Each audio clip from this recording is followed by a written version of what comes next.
Hello, and welcome to this episode of Behind the Advisor. I'm your host today, Alan Moore, and today is a little bit different of an interview, and it is with Maddy Roche, the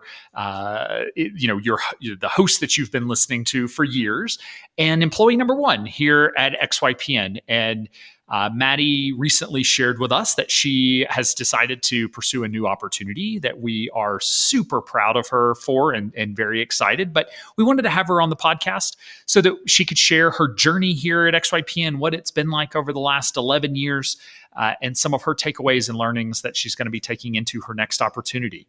So it's certainly a bittersweet episode, but so proud of her and so grateful for what she has done here at XYPN. So without further ado, here's Maddy. Hey, Maddy, welcome to the show in the other seat as the interviewee. Welcome to the show. Thank you, Alan. It is nice to be back, and it is always fun to be the one being interviewed. Yeah, I meant to look and see how many times you've been the interviewee. It's been a couple, like probably 3 times over the years. Yep, I think 2 or 3 times, and I'm sure we can put those links in the show notes. But we've talked all about the different development points of XY together, and this is a special episode today. Yeah, I would encourage folks. It's always fun to go back and listen to the episodes over time because one, they hear just our evolution and what has happened in our lives because it's been a lot, and they sort of hear like where you were at different points in that journey. And so it's really easy now to look back and be like, oh, that first year was so amazing. But when we recorded a podcast in that first year, it's like, whoa, this is tough. So hindsight is 2020 on these things. Always.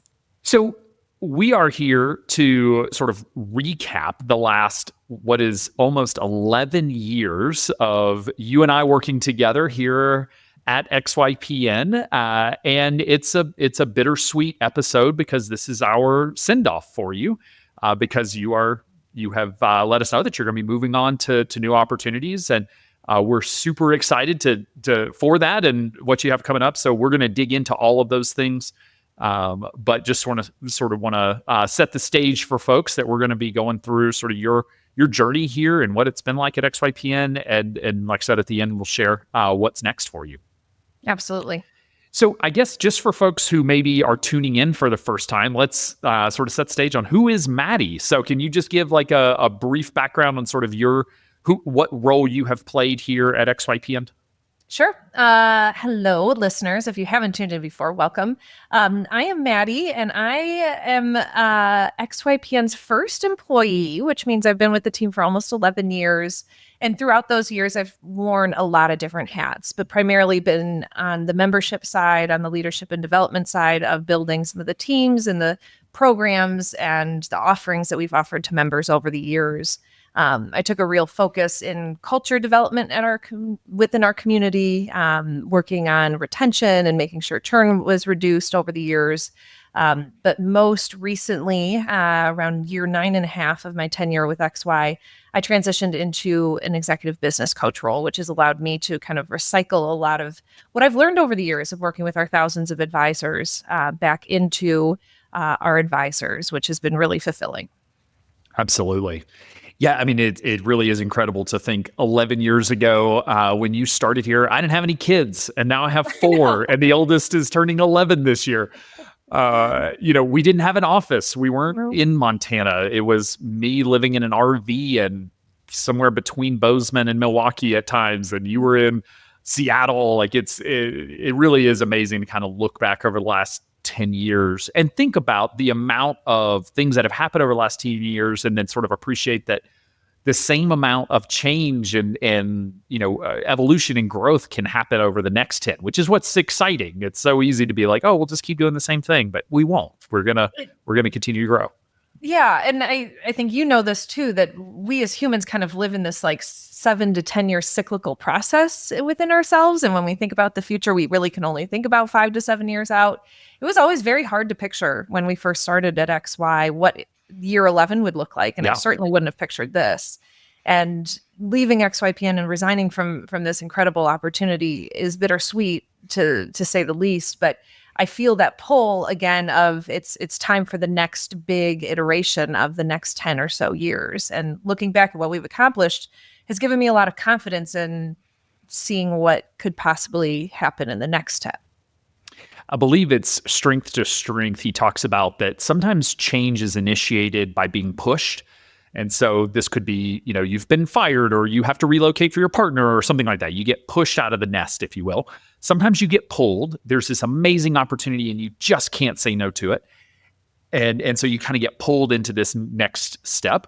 Other times you just change for the sake of change because change is what you want, and you don't actually have a what some might consider a good reason, but you don't need one. Like that. Totally. That's the point. Totally. And so I think that's hard for me. I always want like the grand plan. I need the next thing before I stop doing the current thing. But recognizing that you're absolutely right, that change is inevitable, and that cycle is just how we all live. So let's go back 11 years ago now. From the date of this recording, in I believe 9 days, we will hit our 11-year anniversary of when we launched XYPN. And so, for listeners' benefit, in April 2014 is April 4th, 2014 is when we launched XYPN, and immediately we were just sort of inundated with interest. Now, it's funny because the interest then, compared to now is just like so small, but it was just me. And we immediately said, we've got to hire somebody. And the story goes that Michael asked me, he said, you need to write a job description. I said, I don't have time to write a job description. He said, well, what? I said, I don't even know what to call this position. And he said, well, what do you need them to do? I said, I don't know. I just need them to get shit done. Like, that's just what I need. They just got to do stuff. And he's like, all right, well, why don't you just call it that?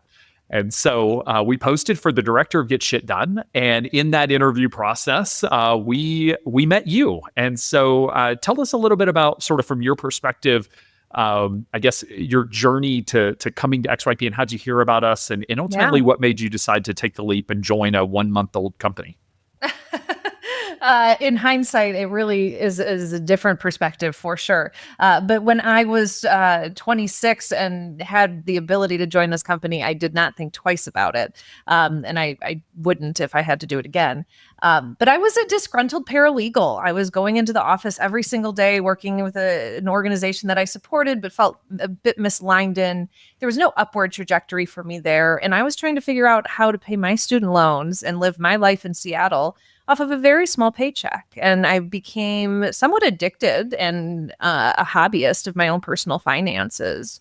And I started blogging, and the blog no longer exists, and it just kills me. I don't have none of this content that I wrote for years, but I maintained a blog about personal finances, and I learned about the CFP curriculum, and I was just like, there's my career path. That's what I've got to do. I didn't want to go to law school anymore. I wanted to get out of what I was doing, and I started networking. And I remember the feeling of hunger in me, that time of my life was so strong that like something had to change, and I was willing to talk to anyone about it.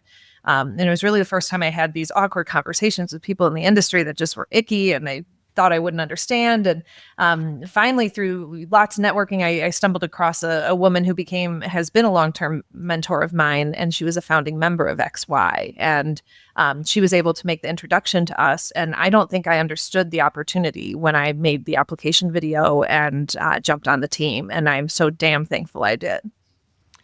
Yeah, Google has done, they've spent hundreds of millions of dollars trying to figure out how to hire well, because it's really hard. And for listeners, as you think about hiring your first and second and third team member, like, it is so hard to hire and to know what you're getting in for and describe the opportunity and hire the right person and all the things. But the one thing they have found that works exceptionally well is they would say employee referrals. So a current employee referring someone to become an employee of the company. For us, we didn't have any employees. And so it was a referral from a member who truly, Kate really understood our mission and what we were trying to do. And she could probably see that I was drowning and needed help. And it was like, all right, she'll make the right connection. And so, it's really interesting. I would encourage folks to leverage your network, because that's how you find really, really good people.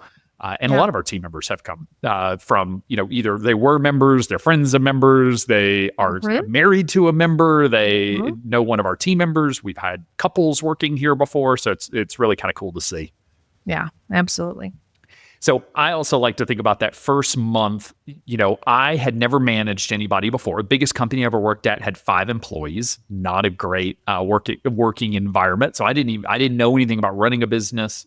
Well, I guess I knew something about running a solo business, but not with employees. I'd never run payroll for anybody else.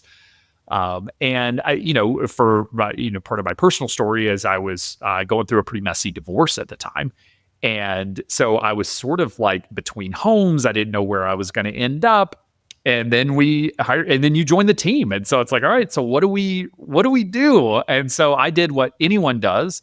I bought a Google Chromebook on Amazon and shipped it to your house. And I don't know, how many years did you work off of that Well, like four horribly or cheap? five. I mean, I think we were really rocking the Chromebook for a long time. Yeah, it was We like didn't need 280 anything more. bucks. No, we Yeah, did it. It was great. I remember thinking like, oh, this is great. We can't use desktop software. You right. can't download Yes, docs to your web or to your computer because it's a Chromebook. It can't do right, that. So right. funny how that works. But I'm curious sort of what your early memories were, both positive and negative. I mean, it, Yeah. it wasn't all rainbows and unicorns. Like what were those early memories of like, was it, hey, this is amazing, or was it, oh my gosh, what did I do, or sort of a mixture of both? Um, it was a mixture of both. And it's so funny, Alan, to be doing this conversation because part of my offboarding with XY is that I need to go through my Google Drive. Mm, And, Maddie 11 years ago didn't have the kind of like naming conventions I have now. And I have endless amounts of things on my Google Drive that have been like an archive of our work together. And so I've been looking at those, notes with conversation with Alan notes, 2014. And it's wild to see. You would call me once a day, and wherever I was, I would be taking the call and I'd have my Chromebook and I put you on speakerphone and rapid fire the way that you are, hmm just boom, boom, boom. Here's all the things we got to do. And I just took notes and we'd hang up and it would be like, I have 24 hours to get most of this shit done. And it was so fun. And I've always prided myself on, with good leadership and direction, I can execute really well. And I really was attracted to your clarity on what needed to get done. I wasn't in the position early on to be able to like drive the direction of the organization, nor were you interested in me doing that. But you had real understanding of what you needed to take off your plate at that time and delegate. And I was hungry for any kind of work. And now to think that there's over 100 teammates doing parts of the work that we were doing originally is just wild.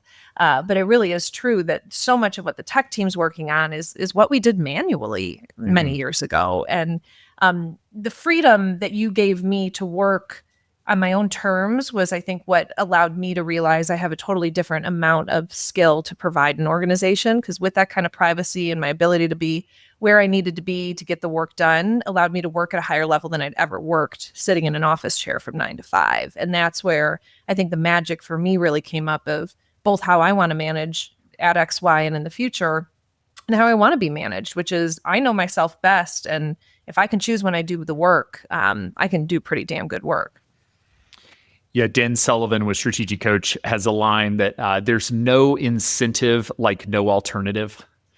And I felt that way. Like I wasn't great at delegating. I just Mm-hmm. didn't have an alternative because I couldn't get it all done. And I look back on that now and I'm actually really grateful because I do think had I eased into it, I would have had a hard time letting go of things just because I'm like, I would rather just do it myself than spend the time to train somebody else to do it. But like that wasn't possible. There wasn't enough time. And honestly, we didn't even know what we needed to do. Like, what did it take to onboard a member? Like, we were Right. making it up as we went. Right.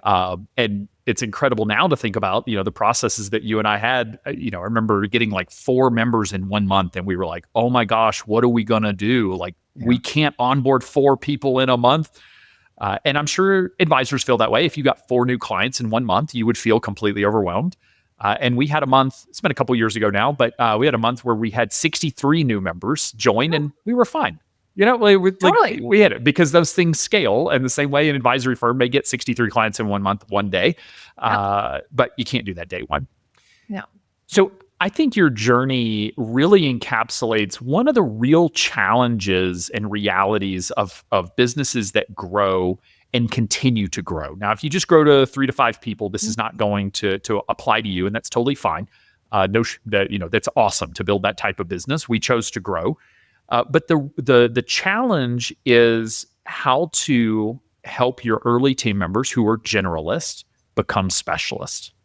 Because as you grow, there's less room for generalists doing a little bit of everything. And we have to start defining the hats you wear, the seats you sit in, the work that you do.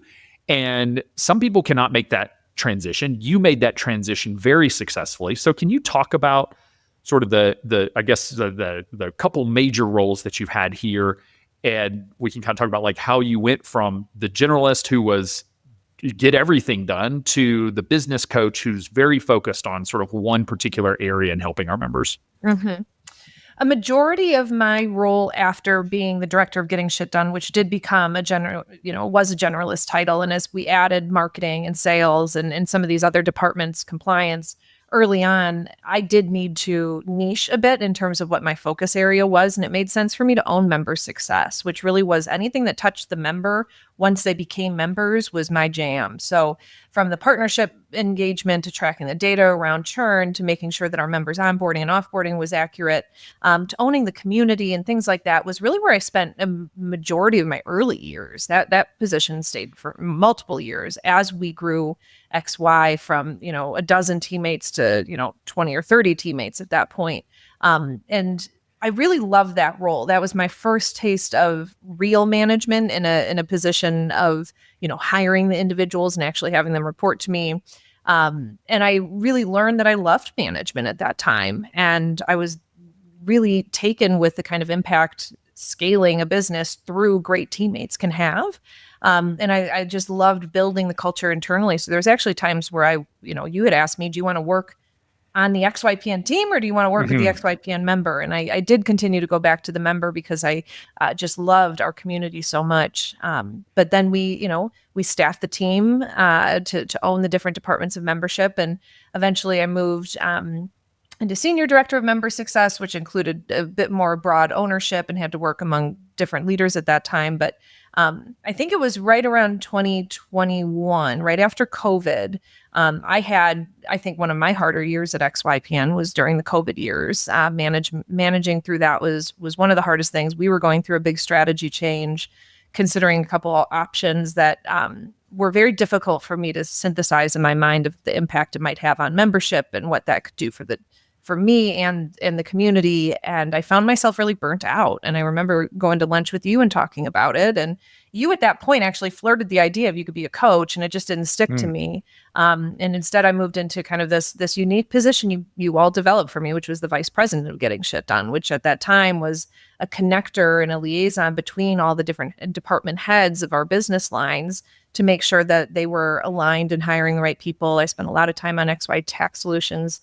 And they gave me a year and a half of breathing room. And I can't thank you enough for that opportunity to be able to continue to contribute, but have no direct reports, get a minute away from kind of the 8 years of management I had before that. And from there, moved into the executive business coach role, which at that point in time, when I accepted that position, I'd never felt more aligned with a position as I do with the business coach role. Yeah, like I said, it's a tough transition because, when you're just starting out and you're hiring your first team members, again, you've got to do a little bit of everything. That's just the nature of the job. You can't say, well, I only do membership. I don't do marketing. It's like, no, we all do everything. Right. But the other reality is that as you hire your second and third and fourth and fifth person, the whole goal is that they are taking things off of employee number one's plate. They're taking over the marketing, they're taking over the sales, they're taking over the onboarding, whatever the things are. And and I remember conversations with you early on where it can feel like you're taking my job from me. What am I going to do? And it's like, well, the whole point is that we've got to specialize. We've got to start focusing because it's, this. You had like what are now probably 20 full-time jobs at XYPN underneath one accountability, and that is something that you have to grow into. And that I think speaks to just like the maturity level that I have experienced over the years. And when I was 26 and I was given this director of getting shit done role, I owned everything, and so it was an ego hit when you said we're hiring a marketing teammate. I'm like, what? I'm doing the newsletters, and you're very protective of your work early on. And it's having spent this amount of time in an organization, I can just see how how I've had these ups and downs of where I really grew and where I really understood how you run an organization without ego and how you can step aside and say it's time to welcome someone else on the team. And I applaud you for your ability to do that early on and give those examples. And I think took me and other teammates a little bit of time to really get behind this vision that no, we are growing and our roles will continually change. And we've got to, it's nothing against us. It's about how to run a successful organization. Yeah, and especially in the early days, I took it personally when people would leave and go to new opportunities. And what I learned was just some people are really built for the 0 to 10 employee journey, and they want to be part of that. Some are built for the, and some folks that you hire when you have 50 team members should have never been on the team when you had 5. Right. And you're one that has been able to grow from 1 to over 100 now.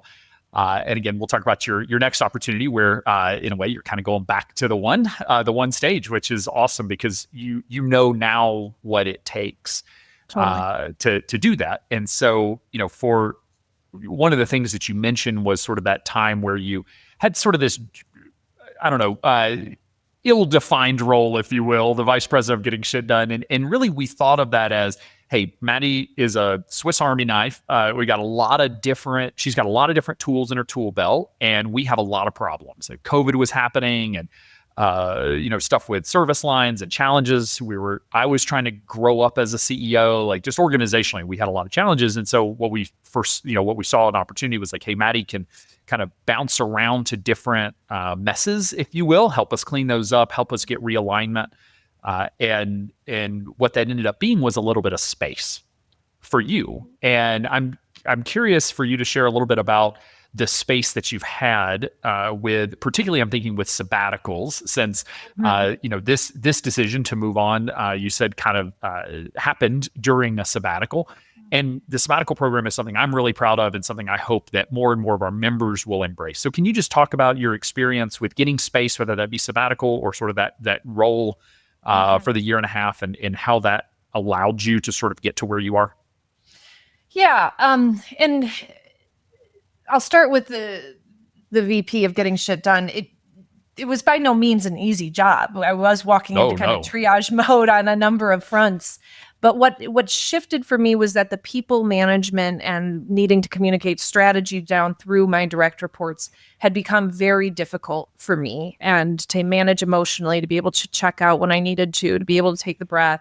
I felt a huge amount of accountability that I felt like just wasn't aligned with where I was at that point in my life. And by going into the VP getting shit done, it did allow me to get that breather of just having not so many one-on-ones, not so many people issues, things like that. And I really love getting shit done. I mean, that really is a muscle of mine that I enjoy. And so it felt like a great space for me to be able to prove that I still had valuable experience to offer to the organization and speak at a leadership level, but not do some of that mundane stuff that started to weigh me down over the years. But at year 5, I took a sabbatical, and it was probably a very difficult time for me to take a sabbatical because I had a very young team. I was the first teammate outside of you to take one. We were testing it. Could Maddy go away for 5 weeks? I remember coming back, there was work for me to do, but nothing had imploded. And it had only taken me like an hour to get through my emails. And I prepared for a whole year, my team to be able to own that. Yet here I am as an individual contributor taking my 10 years, anniversary sabbatical, which equated to about 10 weeks over a holiday break. And and I continue to thank you for the sabbatical program because it was life-changing. And it was an unbelievable amount of generous time for me to really be myself for the first time ever. And I've told a lot of people this, that I went right into work after college. I worked every summer through, 6th grade until college. So I never really had any time off. And outside of my 5-week sabbatical, I'd never taken extended time off. And this 10 weeks, and I started it with a 10-day silent meditation course. And it was during day 5 where I was sitting silently, of course. And I felt a release come over me of an identity that I felt very tied to for a very long time, which was Maddy at XYPN. And I felt a big level of spaciousness come over me and confidence that I can have an identity that is a different one. And I left that meditation sitting that day being like, oh man, I might be okay leaving XY at some point. And I had never felt that before, where I never wanted to leave XY. I still don't want to leave XY, but there was something that shifted in me where the time off, and it was only in the first couple of weeks of my sabbatical that I really realized that I think I have another couple trips around the sun with different organizations. And yeah. Yeah, people think of that as a negative of like, oh no, we don't want Maddy feeling like she could leave. But the worst pressure that I have ever felt in the organization or in just sort of in my working career is when I feel like I can't take a breather because if I do, the whole thing's going to fall apart.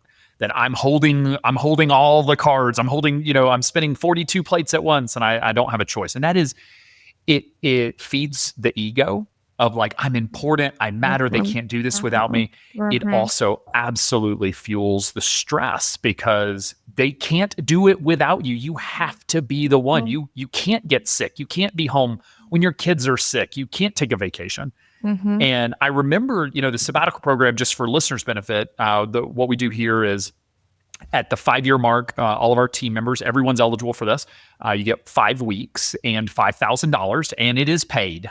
These are the questions I always answer. Our team continues to get their salary. They get a $5,000 bonus to help pay for the sabbatical itself, and whatever those activities are, or however you're going to spend that time. At 10 years, it's 10 weeks, $10,000. At 15 years, which no one's hit yet, it continues to go. And I remember I was walking around the TD Ameritrade conference. I was on the phone with Michael and Raul, our first COO, and I said, I want to do a sabbatical program. I don't even remember where the idea came from. I probably read it in an article. And I remember Raul said, there's no way we can do that. We can't afford to have Maddy gone for a month. And I responded with, that is a fantastic reason to do it, because if we can't afford to have Maddy gone for a month, then we can't afford to ever have her gone. And that was really what convinced us that we needed to have this was, hey, we need to build to a point where Maddy feels like she can be gone for a month for whatever that is, and us be okay. And, you mentioned this, but I only took my sabbatical when you did, because you came back from your sabbatical and you asked me, when's yours? And I was like, what are you talking about? Like, I don't get sabbaticals. And I don't know if you remember this, but you said, if you don't take one, no one else ever will. And that hit me because I was like, I really want everyone to benefit from this program, but like, I've never taken even a week off, much less a month. But I saw you do it. You had never taken, a week off, much less a month. And so I appreciate you modeling for me how that could be successful and also pushing me to do it, because I think the sabbatical has been, I don't want to overstate it, but I think it's been life-changing for a lot of our team members who have taken it. And it's been a wonderful piece for our culture and building the business. And I just so appreciate, Alan, your commitment to it. And as you and I had our conversation just a few weeks ago about my decision to move on, your first response was, this is why we do sabbaticals, Maddy. And there was it just was like the softest response to a resignation that someone could have. And I think, leaders are defined by the number of leaders they, help produce. And if your teammates choose to exit after a 10-year run with you to go impact the world in a different way, take pride in it. And I think that's, what both you and Michael have done with my choice to leave, that it wasn't, how do we get you to stay or don't go or things like that. It was a real, this is why we do this, is that you don't want teammates that are, meandering through work. You want teammates that are really bought in. And trust me, after my 5-year sabbatical, I came back like, I am here for the next 5. Like, let's go. I got the clarity and headspace I needed. And so I just thank you for that. And I've watched you over the years build a company so that you can be a great employer. And I have no doubt you're the best employer in the state of Montana, let alone, in the country. Well, thank you for that. And I don't want my softness to imply that I'm super sad and bummed that you're leaving. And it's not about that. It's not about like, oh, if I was upset, I would have fought harder or anything like that. I mean, the reality is everyone, including founders, leave the company at some point. As they say, every business owner exits, sometimes willingly, sometimes on a stretcher. But in the end, we all leave our business because the one inevitability is we all die. And it's morbid, but it's the reality, and it's going to happen. And so, if you're thinking about starting a business, one day you will exit your company. It's hard to imagine, but you will. And every single employee with your company will leave one day.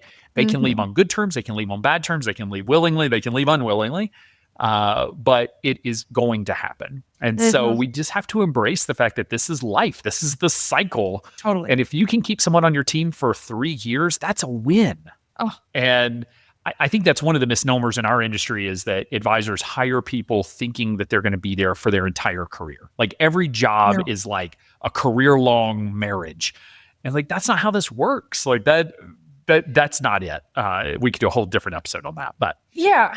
But I do talk to advisors a lot about it, is that, they hire someone so they can double their business. And it's like, wait a second, that you're walking out into no man's land, because if that person leaves, you've got double the business and only you to run it. And so there is these like stress tests that you can put in, like sabbatical programs, to make sure that your company is safe if a teammate needs to exit for a while or take an emergency break for a few months. And I think we should always be holding things less tightly around that this has to be this way the rest of our lives, as opposed to building a really fluid organization that can support ups and downs like we have over the years.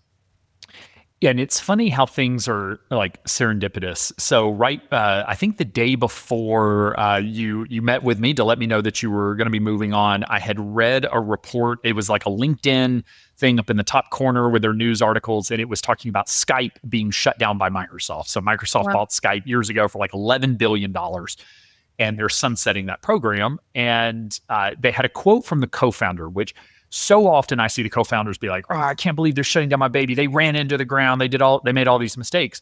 And what he said was, "I'm sad that it's happening. I'm sad that, he's not with the company anymore, but he said, I'm sad that they're getting rid of the thing that I built.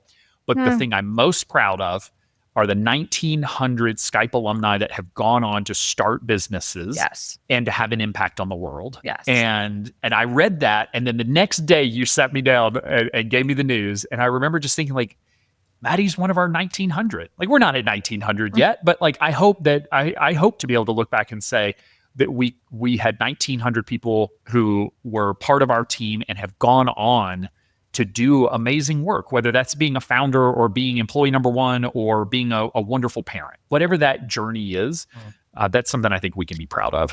Totally. So I guess let's skip to or sort of move to like, what's next for you, Maddy? We sent out an email to all of our members announcing this, but we didn't say where you were headed. So can you just talk about what's next for you? What's getting you excited about this next phase in your journey? Sure. Not everyone knows, but I am a child-free woman, and I have chosen not to have children throughout my life, and that has been part of an identity that I've found myself aligned with, and also kind of shaping and really impacting the future that I can have, both in terms of what kind of work I can do, how I want to spend my time, how I want to financially plan for myself, and things like that.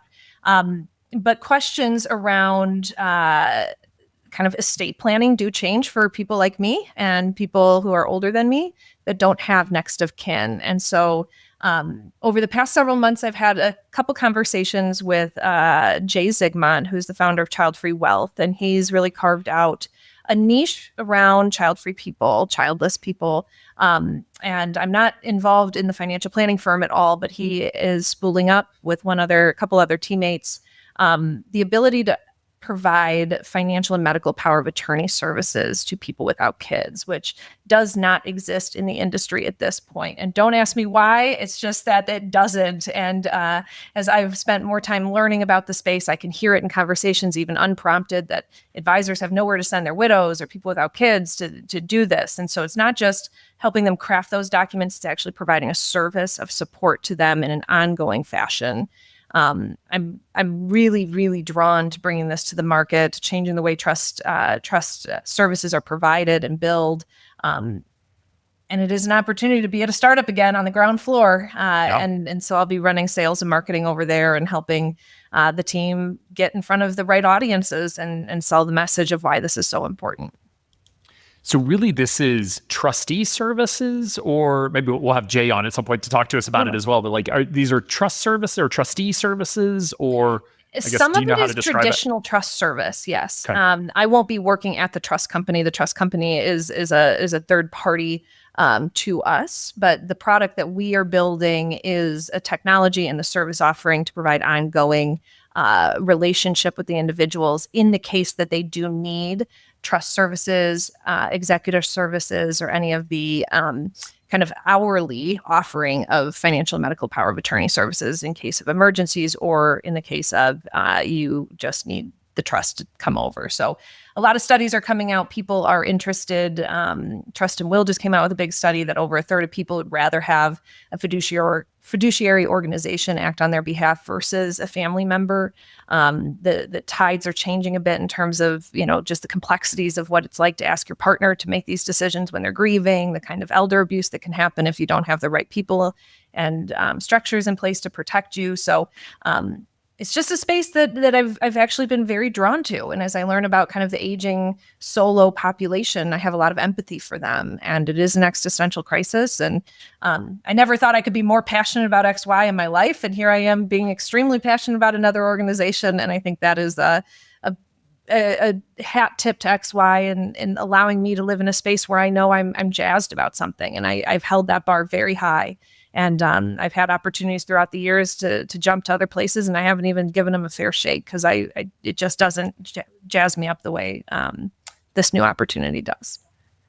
Yeah, I mean, look, had you told me like you were going to go sell insurance for, like I would have balked a little bit.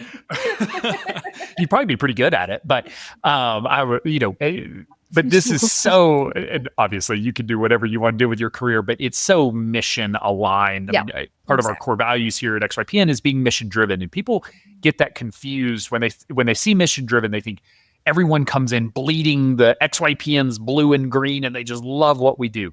Very, very few team members know when they're joining this organization what we actually do. Totally. Even people from the industry don't really get it. It's not about being mission-driven to XYPN's mission. It is about being somebody who is mission-driven, who wants to be part of something that's both building a successful business, but also doing good, something that has a positive impact on the world. And that's, at least from what you've described to me, this opportunity sounds exactly in line with that and not too dissimilar to the journey we've had at XY. Something that seems so obvious and no one's built it. Why not? Right. And getting it launched and you're going to get, you're going to get a lot of hate because some folks are very, very cruel and mean to folks who choose to be child free or who are child free. And we got a lot of that too in the early days. And that's just part of a mission driven company is that you're going to make some people mad, and that's okay. And you've been through this journey, you know what to expect. And I just can't reiterate enough how lucky I feel to have woken up every day for the past nearly 11 years and loved the work I was doing. And as I was in the meditation course, it talks a lot about doing work that does well by people and being in industries that are positive for the world. And here I am, I'm not, working for an alcohol industry. I'm not working for, an insurance company that's, monopolizing off of the backs of, people. Instead, I've been working every day for a mission that feels deeply aligned, and Child-Free Legacy has offered another additional point of alignment for me, both in terms of my identity and the work I want to do. And I hope the rest of my life I get to be someone that has worked at mission-driven organizations. And I think the more advisors can think about getting clear on what their mission is and their impact and how they impact the lives of their clients, the better you can pitch the organization to your future hires and allow them to get jazzed by all the work they do. So switching gears a little bit, like what about personally? You live in Bozeman, you're here at the office, you're here at HQ, if you will. What do you, I guess, what's coming up for you personally going forward with this new opportunity? I'll be vulnerable. Although I felt very clear about my decision, there's some imposter syndrome coming up. There's some anxiety that's coming up. I've always prided myself in being able to get lots of sleep, and finding myself waking up in the middle of the night with some heart palpitations just about the big shift. And part of what draws me to make this change is that I think from my perspective, my ego needs a shift. And again, that kind of came back to some of the meditation work that I was doing in sabbatical of I felt very comfortable at XY, and there's something about comfort that is deeply healing for me. But I think I also healed through my time at XY, and now I'm ready to become uncomfortable again. And I think I want my life to be kind of some ups and downs like that. And um, I won't lie, the emails in my inbox that say your departure interview from XY, and being told I need to turn in my credit card and my keys and my parking spot, and I can't come into the office anymore in less than a week, makes me very sad. It makes me very, very sad. It's bittersweet. I found myself tearing up at the end of a coaching call yesterday. I found myself tearing up in a different point yesterday. It's been a huge, huge, beautiful opportunity to do what we've done, and I'm so proud of it. Yeah, and I just want to be clear for listeners. Maddy is welcome into the office any day. We just have a lock system, so you don't have a key card anymore, but you are always welcome back into the office. Thank you. But from a personal perspective, the first question most people ask are you going to stay in Bozeman? Mm-hmm. And I, again, thank XY for the opportunity to move out of big city life and into a place like Montana that feels deeply calming to my body and my nervous system. And I feel so lucky I get to walk my big, beautiful dogs outside in the mountains every single day, multiple times a day. And that's not going to stop. I'm going to continue to take care of my heart, my mind, and my soul every day. And my partner and I are really established here, and really feel like Bozeman's home for now. And I feel lucky to have a reason to be here. So as we come to the end of the episode, it's bittersweet. It's hard to say goodbye because I'd love to just keep this going, because we could talk for days about the journey. And again, hindsight's 2020. We kind of tend to remember the rainbows and unicorns portion of it and not the hard part, but it has been hard. It's been, there's been a lot of tears shed, and it has been difficult, but also it's been worth it. Right. Totally. Like we both feel like we did good work. We've helped people, whatever we go on to do after this, it's like, at least we had, I've always said that part of being mission driven here is that we all just want to have some small positive impact, make some dent in the universe. And it's really exciting to, it makes me happy to be able to look back over the last 11 years and see the more than a dent, the crater that you've made in XYPN and the work that we've been able to do, and all the value that we've been able to provide to our members, and all the people we've been able to help because of that. Yeah, it's really unbelievable to look back at some of the old newsletters we wrote to members and the old town halls that we hosted, and we all kind of, within the first few years knew something was up. And now to see the numbers of the advisors who now get to employ people show up differently to themselves and their families. My favorite memories of XY are always XYPN Live, and just being able to feel the kind of movement that happened here and the kind of culture that we were able to create. And it continues to be a culture that will exist long after either you and I are at the organization, because of just the beautiful momentum that is getting these advisors together.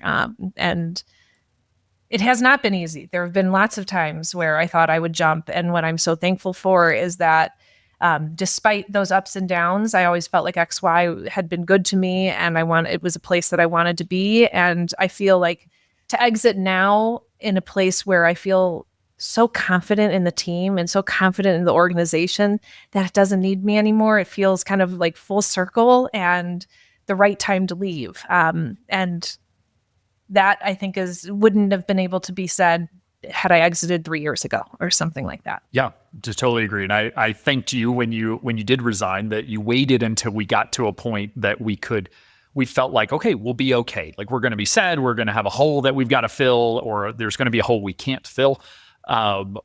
Because I can't replicate 11 years of culture, history, and knowledge and that sort of thing with a new team member, but we're going to be okay. And again, like, it seems like that would be a negative, but it is such a good feeling. You convinced me to take my first sabbatical. I'm going to be taking my second sabbatical here this summer. I'm going to be gone for 10 weeks. So if anyone listening is like, I could never take time off, I'm like, look, I'm the CEO of 2 companies with, I think, 140 team members between the two, and I'm going to take 10 weeks off. So chill out. Like, you can do it. And it's just so important to feel like, all right, I can do great work, but I don't have to be the only one. And Right. so, again, I highly encourage for anybody who's thinking about it. Now, if you're a solo advisor, I get it. Sabbaticals are tough.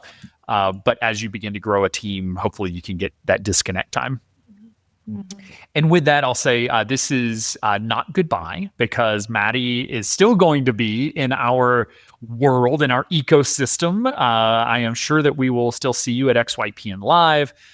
Maybe as a vendor instead of as the MC, or maybe both. I don't know what the plan is.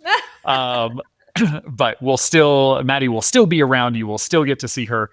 For any of you who over the years have worked with Maddy or connected with Maddy or have that relationship, don't worry. She's not going to sell insurance. No, I'm not. And I will be around. I do welcome any reach out over LinkedIn or personal email. I really can't. I've loved the XYPN team, but everyone who's ever met me knows that I just love our membership so freaking much. And it's hard to go through the list of members and think that I won't be working with you day to day, but I will always be your fan and a cheerleader for you, and can't wait to watch you from the sidelines continue to change the industry. So I'll ask you the final question, Maddy, and that's 11 years ago. If you could go back and give yourself a piece of advice, that Maddy that was in Seattle that got a Chromebook in the mail from a company that got started a month ago, if there's a piece of advice that you wish you could go back and give that younger version of yourself that you think would have helped you in this journey, something maybe that you're taking to your next adventure that you think is going to really help you in that journey? It's such a good question. Anytime I think of myself 11 years ago, I get emotional just because I was so different. And that's just what's so wild about it. And still very much the same person, but so much has changed. I think I would have told her to be more confident in how I showed up. And I fell into a rhythm with you that you snapped, I jumped, you said this, I did it, and that worked really well for the first several years. But some of my hardest points at XY was trying to level up into the position of, we need you to lead with your own ideas, Maddy, and push back on the ideas that are coming to you. And I think 11 years ago, had I brought a little bit more business acumen and confidence into the conversation, XY maybe would have been a little different. And who knows, but that's certainly a new hat that I'm going to be wearing at Child Free Legacy, that I need to be very confident in my decisions and not fall into kind of the employee mindset of like having strong personalities around me that are saying we should do this and me immediately deferring. I have a lot of experience now to offer. And I think 11 years ago, I had experience to offer that I maybe didn't share as professionally as I needed to. So just a little pep talk to 26-year-old Maddy. I love it. Well, Maddy, thank you so much for taking the time to come on the show and kind of reminisce with me on your journey and sort of do this send off. And we're going to miss you. And we've loved having you here. I've loved working with you for the last 11 years. And but I'm so excited to see this next part of your journey. So thank you for the time. Thank you. And thank you, audience. It has been a total honor to be the host of this podcast for as long as I have. Thank you, Alan, for everything.